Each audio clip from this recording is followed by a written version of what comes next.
Kita semua tahu bahwa harta SDA sumber daya alam kita yang namanya nikel dikeduk habis-habisan untuk membuat Tiongkok jadi raja baterai dunia, yang mana harta kita bisa habis tanpa memberikan keuntungan ke bangsa dan negara. Apa buktinya kalau nikel yang dikeduk itu tidak memberikan keuntungan? Buktinya kita saat ini masih cari hutangan bernegaranya. Bisik-bisik di sana-sini di warung kopi sudah jadi pembicaraan umum, namun pejabat yang melindungi perampokan tambang nikel itu terlalu kuat. Jadi tetap saja pengadukan terjadi dan pengiriman dilakukan besar-besaran tanpa kita tahu isinya apa yang dikirim tadi. Mau litium, fero besinya, apapun yang nempel ikutan yang jauh lebih berharga dari nikel, kita tidak tahu. Orang pejabatnya semua baru semua, bernegaranya mana ngerti sih beginian. Kita ilustrasikan. Kalau Anda pedagang, Anda mau beli barang pasti semurah-murahnya. Ingat ya, Tiongkok itu platform berpikirnya adalah pedagang. Jadi kalau beli sesuatu, selain minta harga murah, pasti minta bonus yang banyak. Dalam dunia tambang, pengedukan bahan baku ada di dalamnya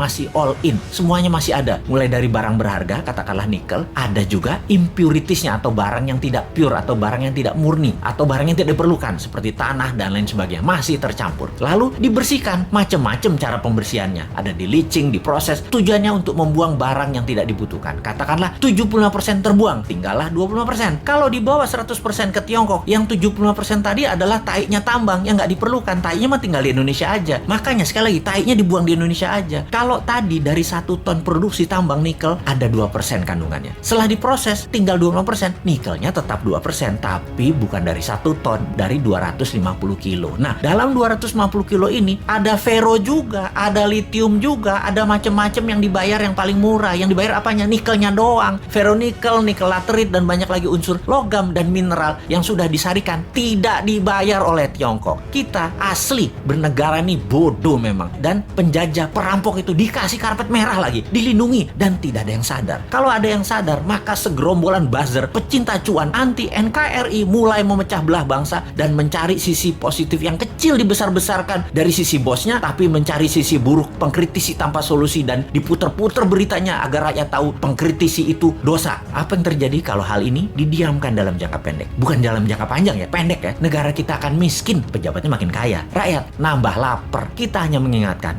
arahnya nantinya. Sebagai contoh sejarah kebodohan penguasa atas kelolaan sumber daya alam, kita mau kasih ilustrasi. Ada 3 negara yang akan kita pakai jadi contoh kali ini, yaitu Nauru, Venezuela, Zimbabwe. Fosfat, oil business, berliannya Zimbabwe. Nauru di tahun 1980-an, negara dengan 7.000 populasi adalah negara yang sangat kaya, bahkan negara terkaya di dunia. Nauru adalah salah satu negara di selatan Pasifik. Nauru menghasilkan fosfat, bahan baku untuk pupuk. Saking kayanya, semua warganya digratiskan untuk melakukan apapun, sampai keluar negeri dibayarin pemerintah, diongkosi. Dan ada joke di sana, dolar itu hanya toilet papers. Dan ini bukan kiasan, dipakai beneran untuk ngelap pantat beneran. Lalu hasil alamnya ternyata habis 20 tahun kemudian. Dan Nauru saat ini menjadi sangat miskin ya.